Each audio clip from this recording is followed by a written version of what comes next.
அஸ்ஸலாமு அலைக்கும். Welcome to Sana kitchen. சின்னதோட நியூ விலாக் பார்த்துலாமா. இன்றைக்கி பார்த்தீங்கன்னா இட்லி பொடி எப்படி செய்கிறதா பார்க்க போகிறோம்.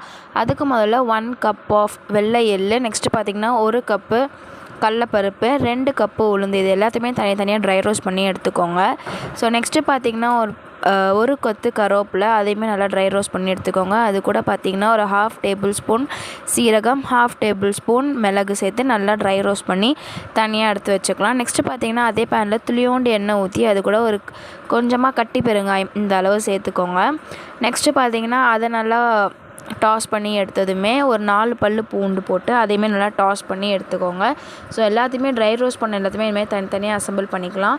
நெக்ஸ்ட்டு பார்த்திங்கன்னா அதே பேனில் ஒரு 4 வரமிளகா, ஒரு 4லேருந்து 6 வரமிளகா, நெக்ஸ்ட்டு பார்த்திங்கன்னா ஒரு 4 காஷ்மீர் மிளகாய் அதையுமே சேர்த்து நல்லா டாஸ் பண்ணி எடுத்துக்கோங்க.